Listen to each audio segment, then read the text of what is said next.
Perdón, pero ustedes preguntan diario y nadie les dice nada. Los jubilados y extrabajadores petroleros del estado de Tabasco, su estado, en 1994 fueron despedidos por el entonces presidente Carlos Salinas de Gortari y después el que entraba Ernesto Zedillo, argumentando que la industria petrolera pues ya era un caso cerrado, que obviamente ya no iba a utilizarse el petróleo y que por supuesto la gallina de los huevos de oro pues estaba prácticamente muriendo. Totalmente falso, porque hoy México pues está a punto de ser un país independiente en cuanto a hidrocarburos. Y lo felicito por esa inauguración de Dos Bocas, presidente. Lo único que no se va a poder refinar en Dos Bocas, por supuesto, será el crudo llamado Felipe Calderón. Presidente, en ese sentido, quiero decirle que hay 5,000 personas, extrabajadores de Pemex, desde el 94, quienes a usted lo acompañaron desde el éxodo en 1994. Usted les prometió, después de ese despido, ayudarlos, apoyarlos. Han pasado 35 años, diversos presidentes, diversos directores de Pemex y, por supuesto, pues la negativa es que pues no hay. Usted se comprometió en 1994 con una carta aquí de compromiso. Usted firmó una carta en la que les ayudaría. Hoy estos 5,000 petroleros le piden a través de mi voz que los atienda, porque el actual director de Pemex le dice que nada más hay dos respuestas, un sí y un no, y que eso, por supuesto, dependerá de usted.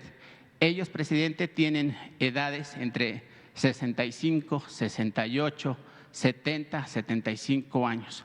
Unos ya murieron, sus viudas están en la recta casi final de la vida, sus hijos pues obviamente ya son adultos, pero lo que quieren estos trabajadores es que usted los reciba y que puedan recibir una pequeña, módica liquidación para la última recta de su vida, presidente. Yo creo que es justo, usted prometió, usted se comprometió y la prueba que aquí está, usted firmó de poderlos ayudar en su momento. Hoy usted es el jefe del Ejecutivo, está prácticamente a 2 años de dejar el puesto y yo creo que estos hombres tienen la última esperanza en usted. ¿Qué les contesta?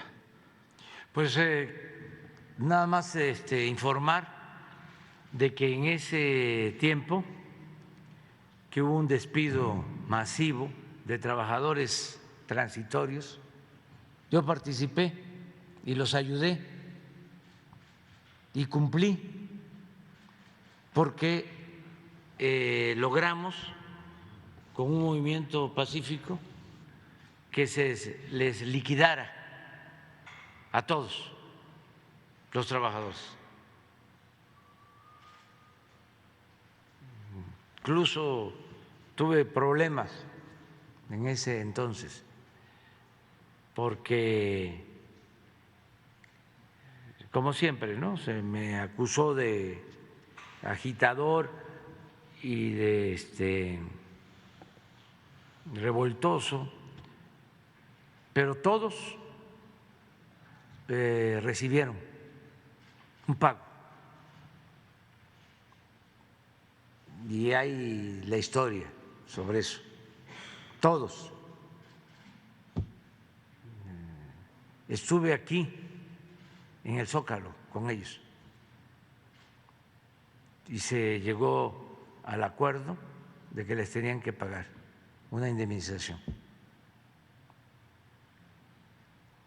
Eso fue 1994 o 95. Fue en aquellos tiempos que estábamos en la oposición. Era Salinas, en efecto, el presidente, y Camacho, el jefe de gobierno, y se les pagó a todos.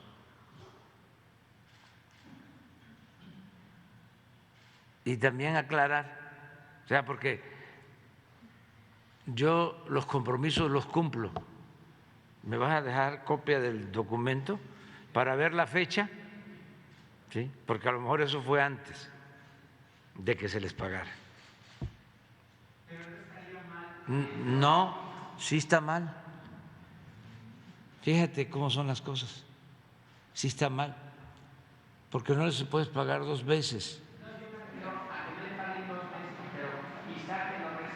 Ah, no, sí, dialogar, pero a todos, sí, a todos, recordarles, porque brotan, bueno, la gente tiene esperanza, ¿sí?, en que las cosas cambien, mejoren, que haya justicia, nos tienen confianza, yo entiendo todo eso.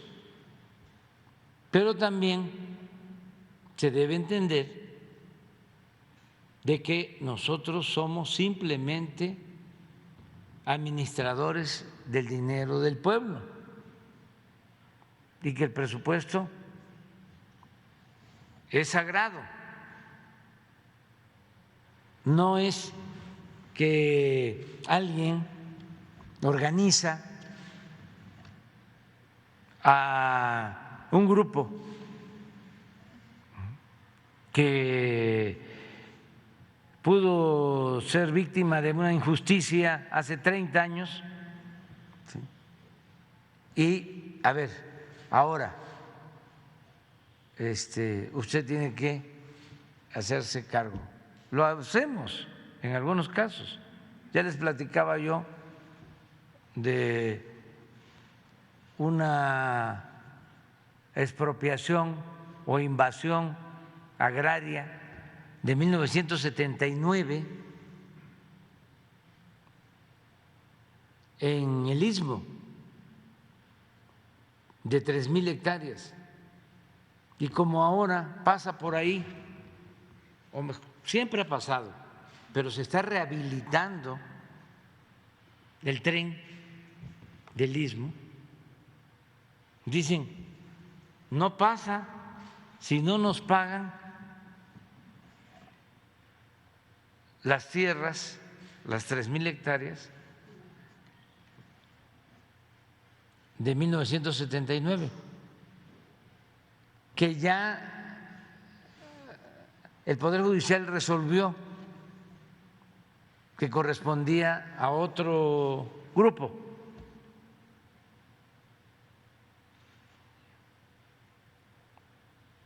Y no solo eso, sino que se hace un avalúo y resulta que podían pagarse 20,000 o 22,000 pesos por hectárea. Y ya por la circunstancia de que necesitamos pues terminar con una obra pública en beneficio de la gente, en beneficio del pueblo, dicen no, porque llegó un abogado ahí, tranza, y les dijo no, si los tienen aquí agarrados, 100,000 pesos por hectárea. Dije no, eso no nos vamos a dejar chantajear. Y lo mismo, porque el presupuesto es de todos, es del pueblo. Y no se debe de permitir la corrupción, ni arriba ni abajo. Entonces, se mandó a hacer otro avalúo y además, como es gente humilde, pobre, se les va a ayudar. Pero si eso, imagínense ustedes, lo hacemos de manera generalizada, pues nada más pensemos que ya la tierra ejidal se privatizó. Hay ejidatarios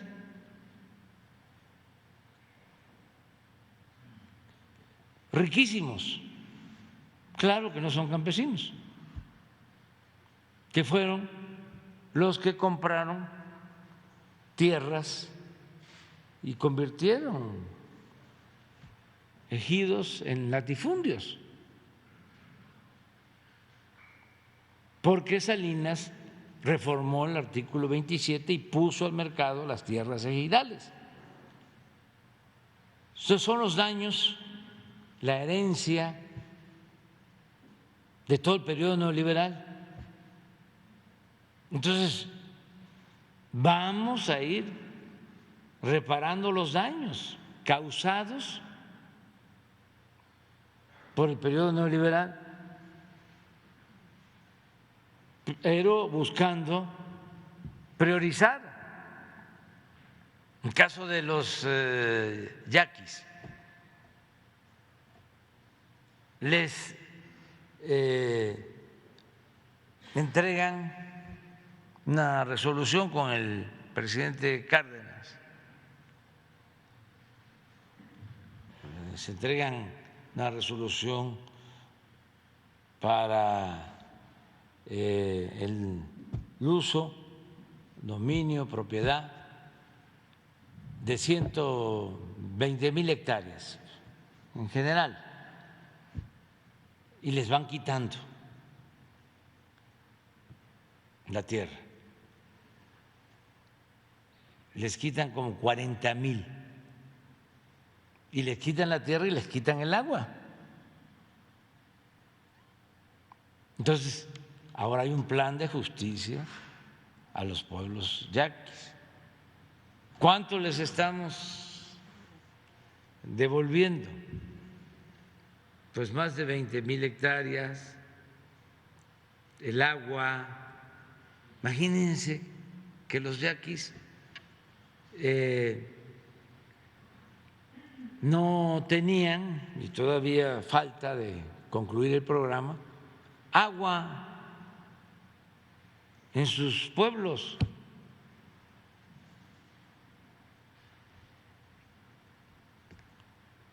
Y fueron dotados en su momento por el general Cárdenas de tierras y de aguas, pero hubo despojos. Pero eso fue la política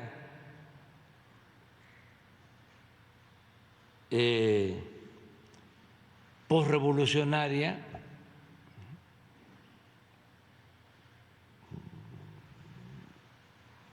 sobre todo después del general Cárdenas. Empezó la contrarrevolución y el extremo fue el periodo neoliberal, que fue el regreso al porfiriato. Neoliberalismo es neoporfirismo. Entonces vamos poco a poco. Por eso déjame el escrito, conozco muy bien el tema y sí hay pruebas suficientes de que a todos se les liquidó. Claro, no se les debió despedir, es como el caso de los trabajadores de la compañía Luz y Fuerza del Centro, más de 40,000 despedidos, y otras privatizaciones. Una de las cosas que tenemos que cuidar, por ejemplo, es que ahora que se venda